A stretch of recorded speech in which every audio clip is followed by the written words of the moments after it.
Hello students. आज हम लोग sum of n terms of arithmetic progressions की बात करेंगे। पिछली क्लास में हमने फार्मूला एस्टैब्लिश किया था sum of n terms of arithmetic progression का, और उसको दो टाइप से डिराइव किया था। तो यहाँ पे हम लोग अब उस फार्मूले की प्रैक्टिस करेंगे।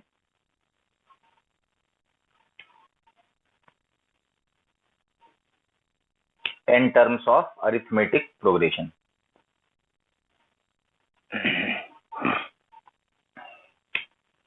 तो sum of n terms of arithmetic progression दो तरह से हम लोग इसको एक्सप्रेस किए थे। सम ऑफ एन टर्म्स का फॉर्मूला होता है n/2 multiplied by a plus L, where n number of terms को रिप्रेजेंट कर रहा है। a जो है उस अरिथमेटिक प्रोग्रेशन का फर्स्ट टर्म है, l यहाँ पे लास्ट टर्म को रिप्रेजेंट कर रहा है, और n जो है वो नंबर ऑफ टर्म्स को रिप्रेजेंट कर रहा है। ओके, तो इस तरह से हम लोग अरिथमेटिक प्रोग्रेशंस के बारे में लिख पाएंगे कि सम ऑफ एन टर्म्स की बात यहाँ पे कर सकते हैं हम लोग। और दूसरा जो फॉर्मूला यहाँ पे हम लोग लिख सकते हैं सम ऑफ एन टर्म्स के लिए, the second formula for sum of n terms is n/2 multiplied by 2a plus n-1 into d, where n natural number है। ये यहाँ भी फर्स्ट टर्म को रिप्रेजेंट कर रहा है, okay. D common difference of AP को रिप्रेजेंट कर रहा है, और n नंबर ऑफ टर्म्स को रिप्रेजेंट कर रहा है। तो इस तरह से हम लोग देख सकते हैं कि सम ऑफ एन टर्म्स को दोनों में से किसी भी फॉर्मूले को यूज करके हम लोग कंटिन्यू कर सकते हैं, ओके। तो यहाँ पे हम लोग देखेंगे application of this two formulas. जो पहला टाइप का क्वेश्चन बनता है, type 1, sum of n terms of AP पे जो फर्स्ट टाइप का क्वेश्चन बनता है उसमें क्या होगा। तो क्वेश्चन नंबर 1 है, पहला क्वेश्चन है how many terms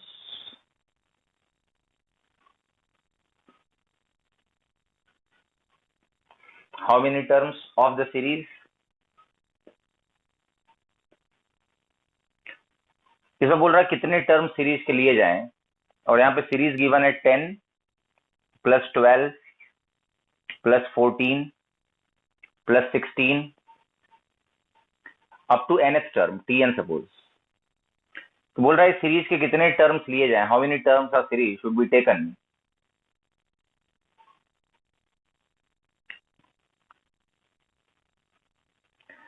to make total sum equals to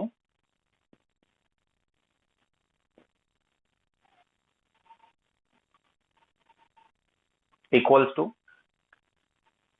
2430। बोल रहा है टोटल सम को 2430 बनाने के लिए इस गिवन सीरीज के कितने नंबर ऑफ टर्म्स लिए जाने चाहिए। अच्छा, इस एपी का फर्स्ट टर्म दिया हुआ है यहाँ पे 10। आप एपी क्यों बोल रहे हैं, क्योंकि यहाँ पे कंजिक्यूटिव डिफरेंसेस कांस्टेंट है, फर्स्ट कंजिक्यूटिव डिफरेंसेस कांस्टेंट है, और कांस्टेंट डिफरेंस की वैल्यू कितनी है, 2 के बराबर है। और what is the first term of this arithmetic progression, it is 10, common difference is 2। तो बोल रहा हाउ मेनी टर्म्स, इसमें कितने नंबर ऑफ टर्म्स लिए जाएं, एन की वैल्यू क्या ली जाए जिसके लिए इस सीरीज का टोटल सम 2430 हो जाएगा। तो बहुत ही क्वेश्चन इजी है। इस बार सम का वैल्यू गिवन है, फर्स्ट टर्म गिवन है, कॉमन डिफरेंस गिवन है, और नंबर ऑफ टर्म्स निकालना है। तो क्या करना पड़ेगा, या इसी क्वेश्चन को इस तरह से भी पूछ सकता है कि इस सीरीज का अगर टीएन निकाल लिया जाए, सीरीज का टीएन अगर निकाला जाए तो क्या होगा। तो यहाँ पे टीएन अगर हम अलग से कैलकुलेट कर लें सीरीज का, तो फार्मूला होगा a plus n-1 multiplied by D. तो टीएन की वैल्यू यहाँ पे आ रही है 2n प्लस 8, ये nth टर्म का फार्मूला आ रहा है। तो इसी क्वेश्चन को इस तरह से भी आप पूछा जा सकता था कि भाई कोई सीरीज है जिसका जनरल टर्म 2r + 8 है। आप देख सकते हैं लीनियर पॉलिनोमियल फंक्शन है, r का जो कोएफिशिएंट है वो अरिथमेटिक प्रोग्रेशन का कॉमन डिफरेंस होता है, और यहाँ पे अगर सिग्मा किया जाए r की वैल्यू 1 से, यानी टर्म 1 से स्टार्ट करके कितने नंबर ऑफ टर्म्स को सम किया जाए, मतलब starting from term 1 to how many terms, कितने टर्म सीरीज के लिए जाएं, जिससे कि टोटल सम जो सीरीज का हो जाए वो 2430 हो जाए। इस क्वेश्चन को ऑल्टरनेटली इस तरह से ही पूछा जा सकता था कि find the value of n here, तो यहां से n की वैल्यू निकालिए। तो सिंबॉलिक रिप्रेजेंटेशन है इस क्वेश्चन का जो पूरा लैंग्वेज में लिखा हुआ है। अब यहाँ पे देख सकते हैं कि r की वैल्यू जैसे हम 1 रखेंगे तो 10 हो जाता है, r की वैल्यू 2 रखेंगे तो 12 मिलेगा। तो इस तरह सीरीज का कितने टर्म्स लिए जाएं, r की वैल्यू n रखेंगे तो 2n + 8 मिलेगा। तो how many terms of this series will make total sum 2430। जरा इसको समझते हैं। हाँ, आशीष ने आंसर दिया है, 45 आंसर आ रहा है उनका। ठीक है, एक बार चेक कर लेते हैं। तो दो तरह से there are 2 ways to ask this question. Now solution, इसको सॉल्व करते हैं। तो सॉल्व करेंगे तो क्या होगा, हमने नंबर ऑफ टर्म्स को n एज्यूम कर लिया। What is given is, given है कि यहाँ पे सम ऑफ n टर्म्स की वैल्यू 2430 है। Okay, answer is 45। आशीष ने आंसर दिया है और seems to be correct, answer correct आ रहा है। बट इजी क्वेश्चन है। तो सम ऑफ n टर्म्स 2430 है। What is the first term of AP, a का वैल्यू कितना है, a का वैल्यू यहाँ पे 10 है, कॉमन डिफरेंस कितना है, d का वैल्यू 2 है, और हमें n निकालना है, नंबर ऑफ टर्म्स काउंट करना है। तो करते हैं एक बार फॉर्मूले से। तो फॉर्मूले में अगर रखते हैं तो क्या होगा, तो in this case we can use the formula n/2 multiplied by 2a, a के प्लेस पे 10 रखना है, n-1 इंटू d के प्लेस पे 2 रखना है, और इसकी वैल्यू आ रही है 2430। ये पहले टाइप का क्वेश्चन है, इस तरह का सवाल सबसे पहला क्वेश्चन बनता है। अब यहां से हम देख सकते हैं 2 से 2 कैंसिल कर लो, तो n² n के साथ यहां पे मिल रहा है n+9 इज इक्वल टू 2430। तो क्वाड्रेटिक बन रहा है n² + 9n - 2430 इक्वल्स टू 0। अब इसको फैक्टराइज करके n की वैल्यू निकालनी है। हमेशा ध्यान रखिए n में बार बार क्वाड्रेटिक बनेगा, क्योंकि tn जो होता है एपी का, और लीनियर पॉलिनोमियल फंक्शन होता है, और सम ऑफ n टर्म्स n का क्वाड्रेटिक पॉलिनोमियल फंक्शन होता है। तो पक्का है कि हर बार n में क्वाड्रेटिक फंक्शन बनेगा। अब n की दो वैल्यूज यहां से हम लोग फैक्टराइज करके निकाल सकते हैं, और सीधा सारा फॉर्मूला भी लगा सकते हैं। तो n is equal to -b आ रहा है, प्लस माइनस √b² मतलब 81 मिल रहा है, -4ac करेंगे कितना मिल रहा होगा, 0 7 9 divide by 2a, 2 multiplied by 1। अब इसको ऐड कर लेते हैं, 9720 में 81 ऐड कर लेते हैं, तो this will comes out to be 9801। तो -9 प्लस माइनस √9801 डिवाइड बाई 2। ठीक है, अब 9801 का स्क्वायर रूट निकालते हैं, तो this will comes out to be 99। तो -9 प्लस -99 डिवाइड बाई 2। तो n के पास दो ऑप्शंस आ गए, एक वैल्यू आ रहा है -9 प्लस 99 डिवाइड बाई 2 यानी 45, और एक आंसर आ रहा है -9 माइनस 99 मतलब -108 डिवाइड बाई 2 मतलब -54। अच्छा, n के पास दो चॉइसेस मिल रही हैं, -54 और +45। अब जरा देखो यहाँ पे ध्यान से कि n की दो वैल्यू आ रही हैं, ऑब्वियसली n नेचुरल नंबर है, तो 45 will be accepted and this -54 will be rejected. लेकिन इस डबल आंसर कैसे एक्सप्लेन होगा, -54 क्यों आया है, जरा इसको समझते हैं। What is the meaning of n equals to -54? n equals to +45 तो समझ में आ गया कि अगर मैं t1 + t2 + t3 + t4 up to t45 तक जाऊंगा, तो फर्स्ट 45 टर्म्स का सम starting from t1 to t45 उसका सम करेंगे तो 2430 मिलेगा। अब हम लोग एक्सप्लेन करना चाहते हैं कि -54 रिजेक्ट हो गया, हालांकि उस आंसर नहीं है, लेकिन उसका क्या मतलब है, what is the meaning of n equal to -54। तो नोट कर लीजिए इसको, समझते हैं इसको आगे। अब n -54 का क्या मतलब है, वो आंसर क्यों आ रहा है वहां पे, हालांकि वो रिजेक्ट हो जा रहा है। How to explain -54। तो यहां पे हम देख सकते हैं कि पहले 45 टर्म्स का सम अगर कर रहे हैं हम लोग, तो that will comes out to be 2430।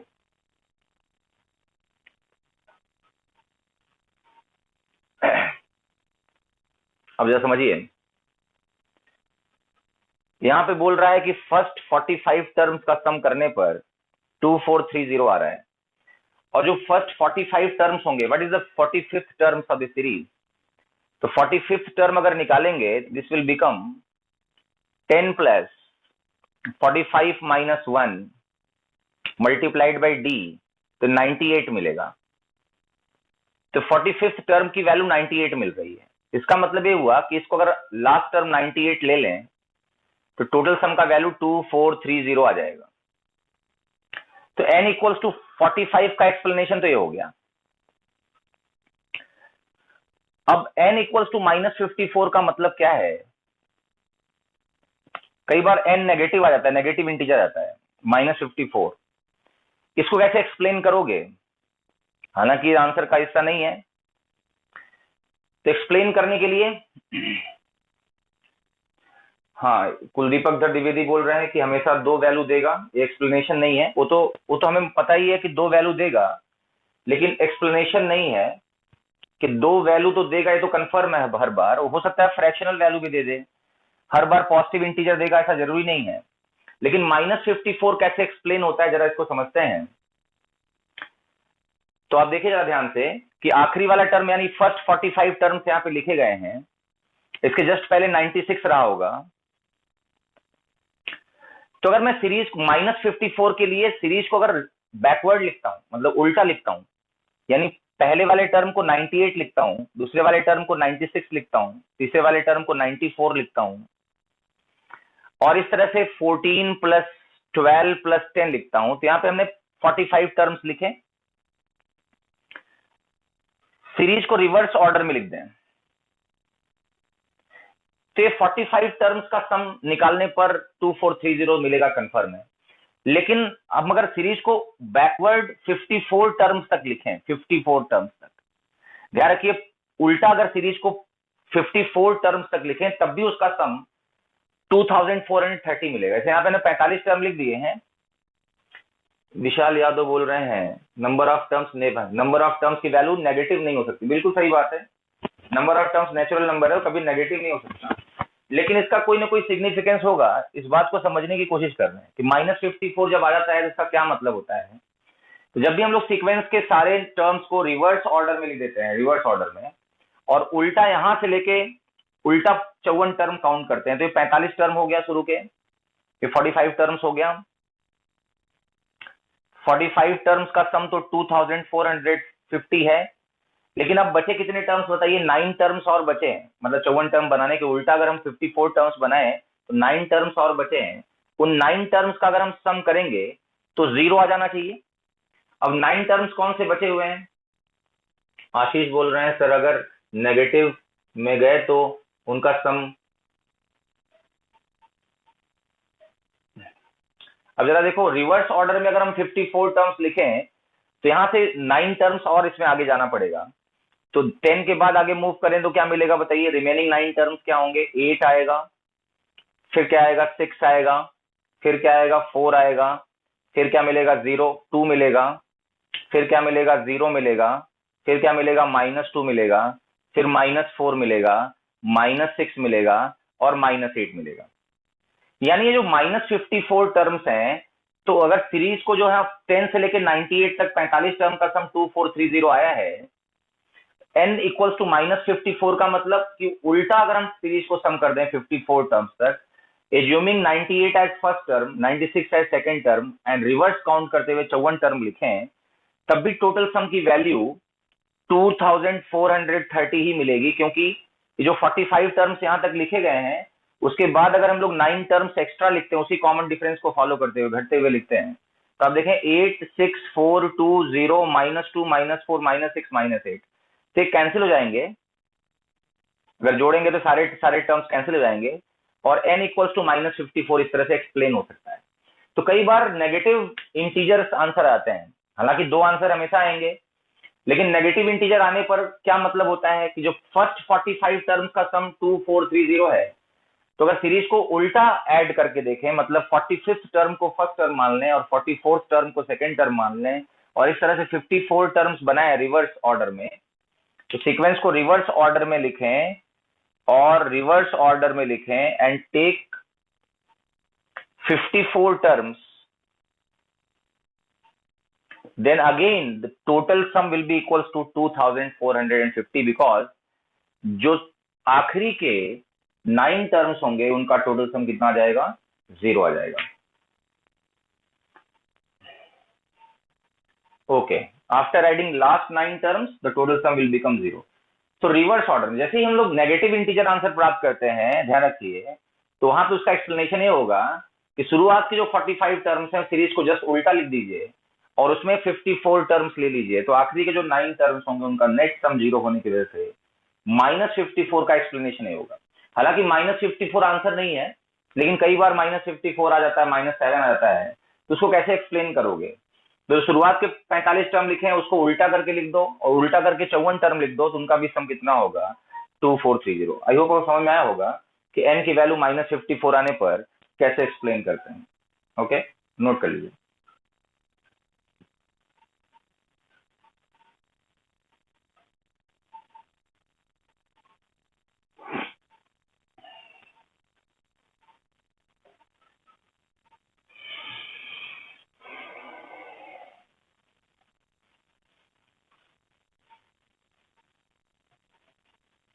तो इस तरह से हम डबल आंसर को एक्सप्लेन कर सकते हैं। दूसरा इसमें क्वेश्चन बन सकता था, क्वेश्चन नंबर 2, सेम इसी टाइप 1 का क्वेश्चन नंबर 2 बनाते हैं। It is given that sigma 3r + 9 r is varying from 1 to n, यानी शुरुआत में फर्स्ट टर्म से स्टार्ट करके n टर्म्स तक का सम किया गया है और इसके सम की वैल्यू दिया हुआ है 1665। ठीक है, अब ये क्वेश्चन को हम लोग लैंग्वेज के फॉर्म में पूछते हैं, तो इसमें ऐसे पूछ सकता था कि how many terms of this series. हम ध्यान रखें अरिथमेटिक सीरीज है और कॉमन डिफरेंस क्या होगा, आर का जो कोएफिशिएंट है वही कॉमन डिफरेंस होगा, आर का जो कोएफिशिएंट वही कॉमन डिफरेंस होगा। तो इस क्वेश्चन को इस तरह से हम लोग देख सकते थे कि how many terms of this series, series कौन सी है, what is the first term of this series, it is 12, r के प्लेस 1 रखने पर 12 मिलेगा। या इसको ऐसे पूछ सकते हैं, how many terms of the series 12 + 15 + 18 + 21 up to tn, how many terms of this series will make total sum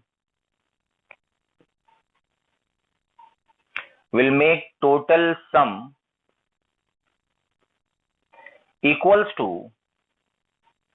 1665। Okay, total sum को 1665 बनाने के लिए इस सीरीज के कितने टर्म्स की आवश्यकता पड़ेगी? तो डेफिनेटली अरिथमेटिक प्रोग्रेशन है, लीनियर पॉलिनोमियल को देखते ही समझ में आ रहा है कि अरिथमेटिक प्रोग्रेशन है और कॉमन डिफरेंस 3 है, फर्स्ट टर्म 12 है। इसको अगर सॉल्व करते हैं सेम क्वेश्चन को, तो sum of n terms given है 1665, a का वैल्यू पता है 12, कॉमन डिफरेंस d पता है 3, तो नंबर ऑफ टर्म्स निकालना है।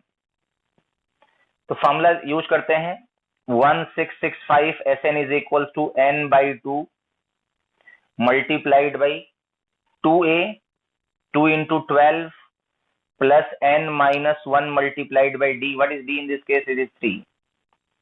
अब इसको सिंप्लीफाई करके हमें n पता लगाना है, कितना आ जाएगा जरा बताइए।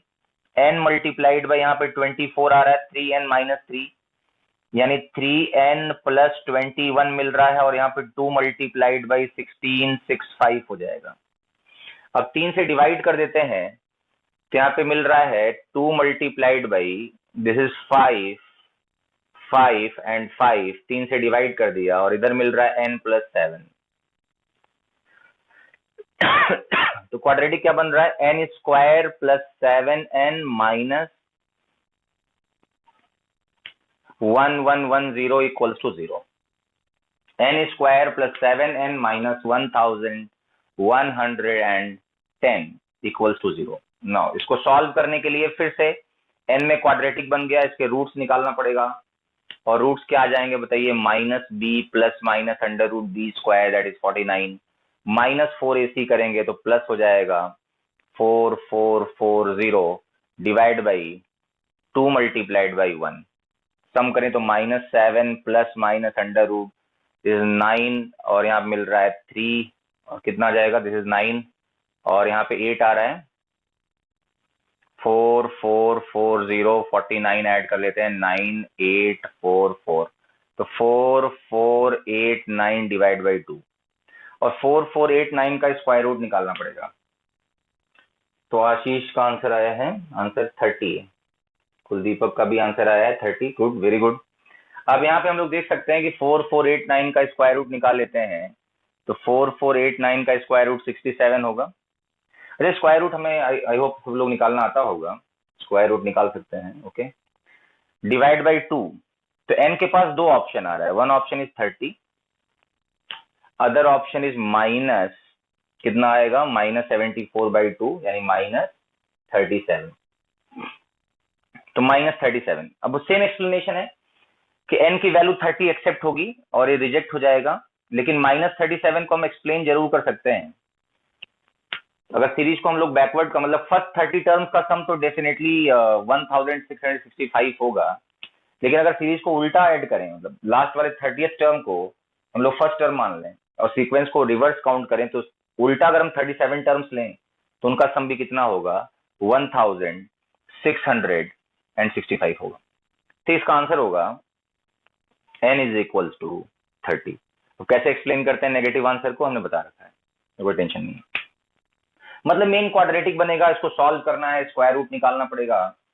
गौरव केशरवानी का भी आंसर 30 आया है, गुड, वेरी गुड, है ना, अच्छा कर रहे हैं, ठीक है। क्वाड्रेटिक बना लेंगे, और क्वाड्रेटिक को फैक्टराइज करना क्लास 8 से हम लोग सीख रहे हैं, नथिंग न्यू, इसमें कोई दिक्कत नहीं है। क्वाड्रेटिक क्यों बनेगा, क्योंकि जब भी हम लोग अरिथमेटिक प्रोग्रेशन को डील करेंगे तो उसका tn लीनियर पॉलिनोमियल फंक्शन होता है, तो सम ऑफ n टर्म्स जो बनेगा वो हमेशा क्वाड्रेटिक पॉलिनोमियल फंक्शन n में बनेगा, और n के हर बार दो आंसर आने वाले हैं, और जो पॉजिटिव इंटीजर आंसर आ रहा है वो एक्सेप्ट होगा, नेगेटिव इंटीजर वाला आंसर भी सही आंसर होगा, लेकिन उसको एक्सेप्ट नहीं करना है, उसको एक्सप्लेन जरूर कर सकते हैं कि -37 कैसे एक्सप्लेन होगा, ठीक है। एक्सप्लेनेशन ऑफ डबल आंसर ये हमेशा ध्यान रहे कि एक्सप्लेन करने का क्या तरीका होगा। एक और कर लेते हैं जरा इस फॉर्मूले की प्रैक्टिस करने के लिए। तो यहाँ पे जो नेक्स्ट क्वेश्चन बन सकता है, क्वेश्चन नंबर 3, फिर से एक सीरीज हम लोग कंसिडर करते हैं। जैसे 20 ले लिया हमने, 20 - 2/3 r - 1 है, फिर से लीनियर पॉलिनोमियल फंक्शन यहाँ पे सिलेक्ट किया, r की वैल्यू 1 से लेके फर्स्ट टर्म से स्टार्ट करके nth टर्म तक गए। अब बोल रहा है कि इसमें n नंबर ऑफ टर्म्स लिए गए हैं और इसका नेट टोटल सम दिया हुआ है 310।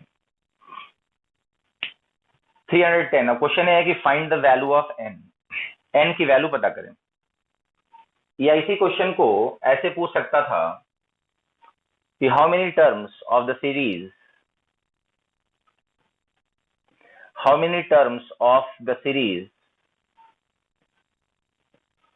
और सीरीज क्या बन रहा है, the first term is 20, second term is 58/3, third term is 56/3, fourth term is 18, और इस तरह से tn, how many terms of this series will make total sum,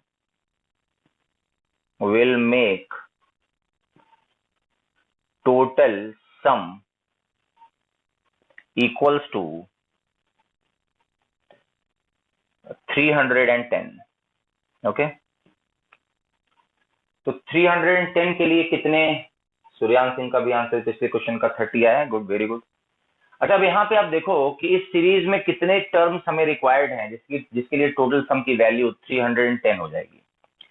तो बहुत ही सिंपल क्वेश्चन फिर से दिया हुआ है अरिथमेटिक प्रोग्रेशन है, कैसे पता लगा पाएंगे? तो अरिथमेटिक प्रोग्रेशन है, इसको हम लोग आसानी से देख सकते हैं, और यहाँ भी कॉमन डिफरेंस कितना होगा, जो आर का कोएफिशिएंट है वो कॉमन डिफरेंस होगा। तो what is given now is, in this case sum of n terms is given. Sum of n terms is 310. What is the first term? First term is 20. Common difference is minus 2 by 3. We have to find number of terms n. Okay. We have to find number of terms n. So in this case, the formula will be n by 2 multiplied by 2a plus n minus 1 into d. What is the value of d? It is minus 2 by 3 is 310. From here we can cancel out 2. N multiplied by 20 minus n minus 1 by 3 is equals to 310. So n multiplied by 61 minus n divide by 3 equals to 310. तो n square minus 61n plus, यहाँ पे देखें n square, यहाँ पे 910 मिलेगा, plus 930 equals to 0। तो इस तरह से हम लोग क्वाड्रेटिक बना सकते हैं n में। ओके, तो quadratic in n is there. Now to solve quadratic polynomial equation we have to use Shridharacharya formula again. तो here we can write n is equals to, factorise कर सकते हैं इजिली, यहाँ पे हम लोग सिद्धाचार्य फॉर्मूला भी लगा सकते हैं। तो minus 30n plus 930 equals to 0। तो n minus 31 into n minus 30 equals to 0. So here it is, the two values of n will be there, both are positive integer, n is equals to 30, n equals to 31. So both will be accepted here. ये भी accept हो जाएगा और ये भी accept हो जाएगा। अच्छा, अब देखो जरा ध्यान से कि यहाँ पे दोनों आंसर, डबल आंसर कैसे एक्सप्लेन करेंगे। यहाँ पे अभी पिछले क्वेश्चंस में क्या होता था कि एक पॉजिटिव इंटीजर मिलता था, एक नेगेटिव इंटीजर मिलता था। तो नेगेटिव इंटीजर को भी हम एक्सप्लेन कर सकते थे, लेकिन वहां पे उसको एक्सेप्ट नहीं कर सकते। लेकिन यहाँ पे n की वैल्यू 30 भी एक्सेप्ट कर सकते हैं और n की वैल्यू 31 भी एक्सेप्ट कर सकते हैं। अब कैसे हमें इसको समझना होगा, एक्सप्लेन कैसे करना होगा, तो बहुत सिंपल है एक्सप्लेनेशन। तो एक्सप्लेनेशन के लिए, explanation of double answer, double answer को एक्सप्लेन करने का मतलब है कि T1, सूर्यान सिंह का आंसर 30-31 आया, कुलदीपक का भी आंसर आया 30-31, गुड, और सूर्यान सिंह का आंसर 30 आया है, वेरी गुड, है ना। तो अब देखो कैसे सोचना है इसको। तो यहाँ पे क्या होगा कि एक्सप्लेन कैसे करेंगे, T1 plus T2 plus T3 plus T4 up to इस तरह से T30 तक, मतलब फर्स्ट 30 टर्म्स का जो सम होगा उसकी वैल्यू 310 आएगी। एंड दूसरा जो आंसर है कि T1 plus T2 plus T3 plus T4 plus T30 plus T31, इसका भी सम निकालेंगे तो आंसर के हिसाब से ये भी 310 आना चाहिए। इसका क्या एक्सप्लेनेशन होगा, आशीष का आंसर भी आया है। आशीष एक्सप्लेन कर रहे हैं कि 31st टर्म 0 हो जाएगा, वेरी वेरी गुड, है ना, क्योंकि फर्स्ट 30 टर्म्स का जो सम है वो 310 अगर है ऑलरेडी यहाँ पे, तो डेफिनेटली T31 जो होगा, मतलब अगला जो टर्म है, नेक्स्ट टर्म जो है, ऑब्वियसली 31st टर्म जो है, इसका वैल्यू डेफिनेटली 0 आना चाहिए। हम इसको चेक भी कर सकते हैं कि T30 कितना आ रहा है, अगर T31 चेक कर सकते हैं। और T31 कैसे निकालेंगे, तो T31 निकालने के लिए हमें फॉर्मूला होता है a plus 31 minus 1 into D कितना है, माइनस 2/3। तो वी कैन राइट 20 माइनस 20, तो आंसर इज 0। तो हम देख पा रहे हैं कि T31 जो 31st टर्म है उसकी वैल्यू डेफिनेटली 0 है। तो इसका एक्सप्लेनेशन है कि दोनों आंसर क्यों फिजिबल हो सकते हैं। तो लास्ट टर्म 0 होगा, यानी T31 0 होगा, इशिता सिंह का एक्सप्लेनेशन है। तो डेफिनेटली ये कॉमन लॉजिक है कि दोनों पॉजिटिव इंटीजर अगर आ रहे हैं तो दोनों के दोनों एक्सेप्ट होंगे। और क्या एक्सप्लेनेशन होगा कि शुरू के यानी फर्स्ट 30 टर्म्स का सम 310 आ रहा है, तो आखिरी वाला जो टर्म होगा उसकी वैल्यू क्या होगी, 0 होगी। नेक्स्ट टर्म जो होगा, ऑब्वियसली एक ही टर्म है नेक्स्ट, उसका वैल्यू क्या होगा, 0 होगा। So definitely 20 gets subtracted from 20. Okay. So definitely it will be 0. So T31st will be 0. This is explanation. Write it down. Note कर लीजिए. तो इस तरह से बहुत ही सिंपल है. फार्मूला को प्रैक्टिस करना है, क्वाड्रेटिक बनाना है. कई बार एक बार क्या हो रहा है कि एक पॉजिटिव इंटीजर आ रहा है, एक नेगेटिव इंटीजर आ रहा है, तो नेगेटिव इंटीजर कैसे एक्सप्लेन करना है, और अगर दोनों पॉजिटिव इंटीजर आ रहे हैं तो दोनों पॉजिटिव इंटीजर का एक्सप्लेनेशन क्या है, हम लोग आसानी से देख सकते हैं.